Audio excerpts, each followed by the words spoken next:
ছেলে মানুষ রান্না করবে এতে লজ্জার কি আছে ভাই। তারপর যারা মেসে থাকে বা ব্যাচেলার থাকে তাদের জন্য রান্না ম্যান্ডেটরি, এবং আপনি যে রান্না পারেন এটা আপনার বেসিক একটা কি বলা যায় এটারে যে পারা উচিত আসলে।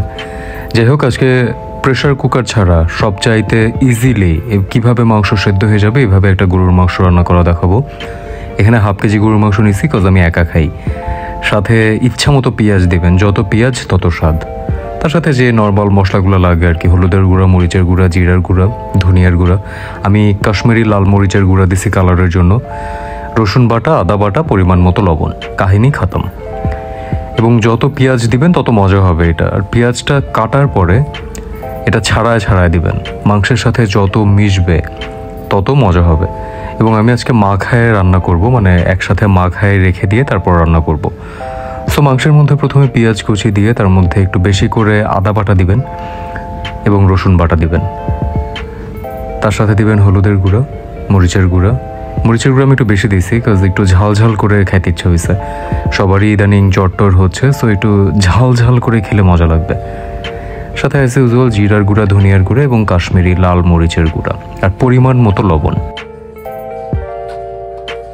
মাংসটা অ্যাট ফার্স্ট আমরা কড়াইতে ঢেলে নেব এবং সেখানেই মাখাবো যাতে মশলাগুলো কড়াইয়ের সাথে লেগে থাকে, নাহলে বাটির সাথে লেগে থাকলে সেটা ওয়েস্ট হয়ে যাবে। খুব ভালো করে মিক্সড করে নিব যা যা আমরা দিয়েছি। আমি সরিষার তেল দিচ্ছি, আপনারা চাইলে সয়াবিন তেল, অলিভ অয়েল এবং আরও যা যা আছে সেগুলো দিয়ে মাখায় নিতে পারেন, কোনো সমস্যা নেই।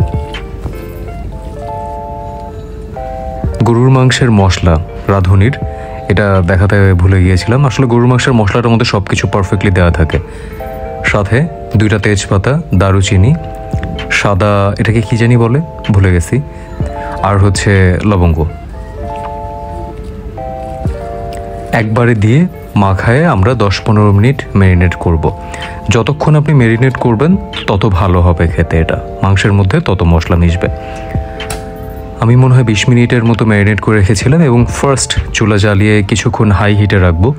কড়াইটা গরম হয়ে গেলে এবং হালকা বলক ওঠা শুরু করলে তারপরে মিডিয়াম ফ্লেমে আমরা দিয়ে দিব চুলাটা, এবং মাঝে মাঝেই নাড়তে হবে। আমরা কোনো পানি ইউজ করি নাই। তাজা মাংস, মানে আজকেই গরু কাটছে, আজকেই রান্না করলে সেই মাংসের মধ্যে পানি বেশি ওঠে, কিন্তু আমার মাংসটা যেহেতু ফ্রিজে ছিল এই জন্য পানি ততটা ওঠে নাই।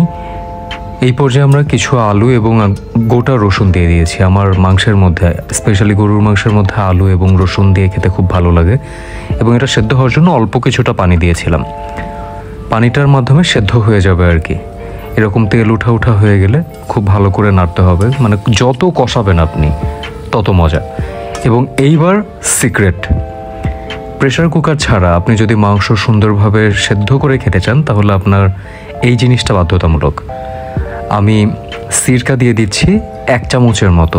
এই কার্কের 1 কার্ক দিয়ে দিব। মাংস যদি বেশি হয় বেশি দেবেন।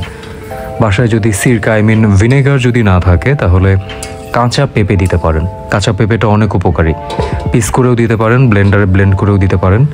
একদম মাংস সুন্দরভাবে সেদ্ধ হয়ে যাবে কোনো টেনশন ছাড়াই। আরও কিছুটা সময় কষানোর পরে আমরা গরম পানি দিয়ে দেবো। অবশ্যই গরম পানি দিবেন। মাংসের মধ্যে ঠান্ডা পানি দিলে মাংসটা আরও সেদ্ধ হতে দেরি হয়, সংকুচিত হয়ে যায় মাংস। এই জন্য অল টাইম পানিটা গরম করে তরকারির মধ্যে দিবেন। কালারও সুন্দর আসবে, খেতেও ভালো হবে, টাইমও কম লাগবে। পানি যার যেমন ইচ্ছা, আপনি যদি ঝোল খেতে চান বেশি পানি দিবেন, আপনি যদি মাখা মাখা খাইতে চান তাহলে কম পানি দিবেন। তবে আমার কাছে গরুর মাংস একটু পাতলা ঝোলটা ভালো লাগে।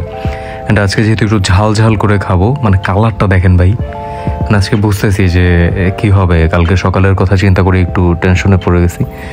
যাই হোক, উতলাবেন, উতলানোর পরে সুন্দরভাবে সেদ্ধ হয়ে গেলে নামিয়ে গরম গরম পরিবেশন করবেন। গরুর মাংস খুব সহজেই রান্না হয়ে গেল প্রেশার কুকার ছাড়া। সো রান্না কেমন লাগলো অবশ্যই জানাবেন, সাথে থাকবেন।